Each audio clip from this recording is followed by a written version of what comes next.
விளையாடி நேயர்களுக்கு இனிய குழந்தைகள் தின நல்வாழ்த்துக்கள். நேரு மாமாவின் பிறந்த நாள் நவம்பர் 14 இன்று இந்தியா முழுவதும் குழந்தைகள் தினமாக கொண்டாடி கொண்டு இருக்கின்றோம்.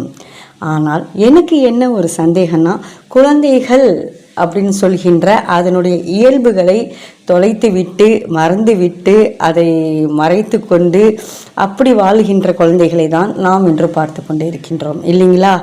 குழந்தைகள்னு சொன்னாவே அந்த குழந்தை பருவ விளையாட்டுக்கள், அந்த குழந்தை பருவ மகிழ்ச்சிகள், ஒரு விடுமுறைகளுக்கு போகின்ற விடுமுறைக்கு உறவினர்கள் வீட்டுக்கு போய் கொண்டாடி ஆடி பாடி கழிக்கின்ற அந்த மகிழ்ச்சி, அத்தை வீட்டுக்கு போனோம், மாமா வீட்டுக்கு போனோம், பாட்டி வீட்டுக்கு போனோன்னு இன்றும் 90s கிட்ஸ் கூட பேசிகிட்டு இருக்காங்க, 2K கிட்ஸ் கூட பேசிகிட்டு இருக்காங்க ஒவ்வொருத்தங்க. ஆனால் இன்றைய குழந்தைகள், இன்று ஒரு 5வது 6வது படிக்கின்ற குழந்தைகள் கூட எங்கேயுமே போகிற மாதிரி எனக்கு தெரியல.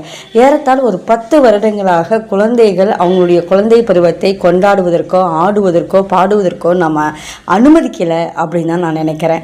அதுவும் நீங்கள் இப்போ தொலைக்காட்சிகளிலெல்லாம் ஆடல் போட்டி பாடல் போட்டியெல்லாம் வந்த பிறகு அந்த குழந்தைகளுக்கான ஆடல் பாடல் போட்டிகளாக அது அமையவே இல்லை.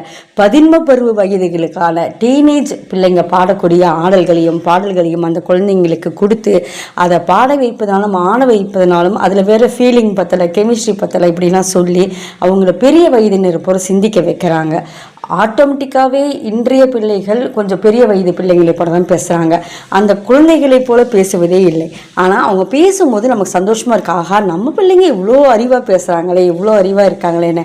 ஆனால் கொஞ்சம் ஆழ்ந்து சிந்திக்கும் போது தான் அந்த குழந்தைத்தனத்தை தொலைத்து விட்டார்களோ, அந்த குழந்தைத்தனம் அது அப்படியே வேர்லேயே வராமல் போயிடுச்சோ அப்படின்னு யோசிக்க வேண்டியதாக இருக்குது.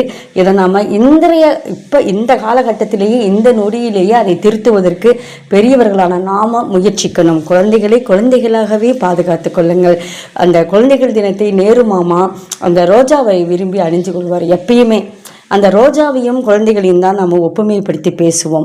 அந்த ரோஜாவை எப்படி பாதுகாப்போமோ, அந்த அழகை பேணி போற்றுவோமோ, அதுபோல குழந்தைகளையும் அந்த குழந்தைத்தனத்தோடு போற்றி பாதுகாக்க நாம் நம்மாலான முயற்சிகளை செய்வோம்.